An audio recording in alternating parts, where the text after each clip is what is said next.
how the company manage and control the ESG matter at the top level. So this slide has been shows that the ESG management is moving from the advisory role to a central leadership positions, which show a stronger leadership in guiding the sustainable goal.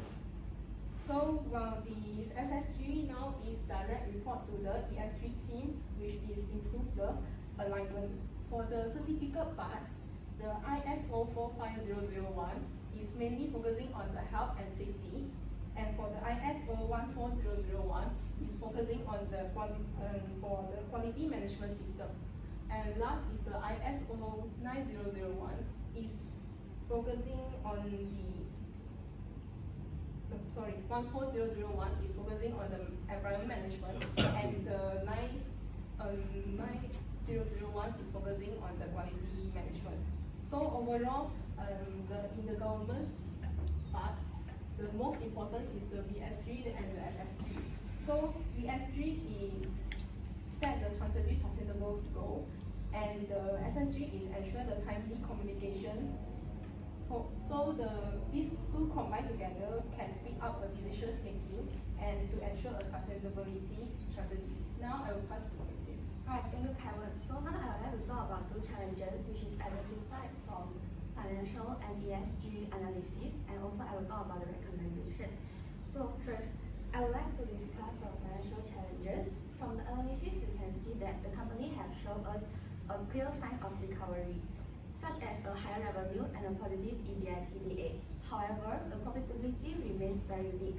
The company is still operating close to break-even, which means that there is very limited margin of safety. Even though losses have narrowed significantly, the business has not yet returned to stable profitability.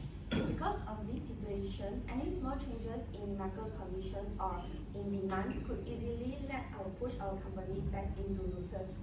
As a result, management is forced to focus more on productivity, cost control, and efficiency rather than growth or expansion. This weak profit position also means that the recovery is not strong enough to support the aggressive expansion.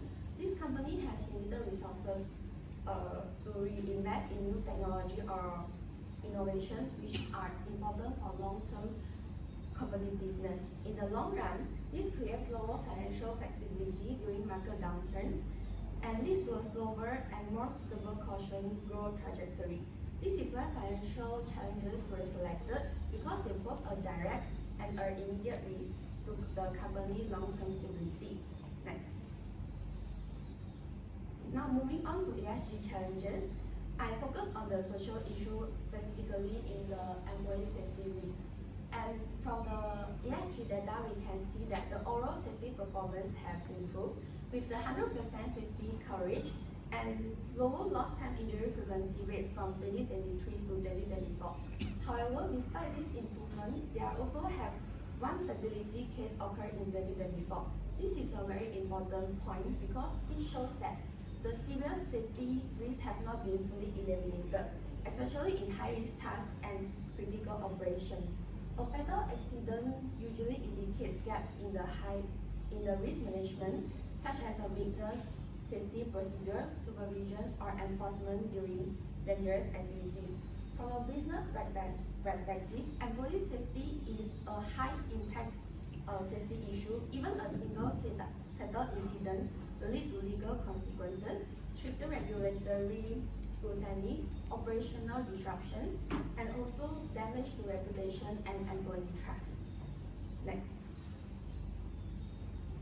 So, based on the financial challenges identified, there are several recommendations can be made.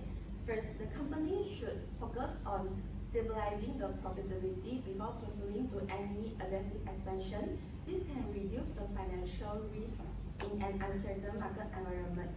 Second, instead of chasing higher sales volume, the company should prioritize cost efficiency and productivity improvements, ensuring that existing capacity is used more effectively. Third, disciplined cash and capital management is essential so that the company can absorb market volatility while still supporting the long-term strategic investments. Overall, the financial planning should remain conservative until profits become consistently positive. Next. So for employee safety risk, the recommendation focus on prevention and control. First, the company should strengthen the safety rules and controls for high-risk tasks, ensuring stricter enforcement. Second, stronger supervision and monitoring should be applied during critical operations to reduce the likelihood of serious incidents. Lastly, the company should invest more in safety training, not only to improve the technical skills, but also to encourage employees to take more responsibility for their own safety. This measure helps to reduce accident risk and strengthen the overall safety culture. In conclusion, financial challenges and employee safety risks were selected because they represent the most immediate and material threats to the company's long-term stability and growth. While other areas such as environmental performance or governance show ongoing improvements and relatively strong controls, profitability remains fragile and safety risks still exist. Addressing these two areas is therefore critical for achieving sustainable and resilient growth. Next. And this is our reference. That's for our presentation. All right, thank you. Okay, so come with the questions. All right, maybe can you explain further on the difference between, based on your analysis, financial analysis, you have shared with us the PAT and ABITDA, right? So can you share with us the difference between these two? Why so important? Will they share first?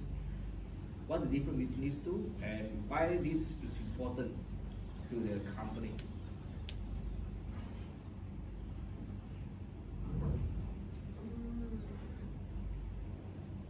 PAT and PAT and EBITDA. ABITDA, yes. For PAT means like you can see your overall profit, but for the EBITDA is after the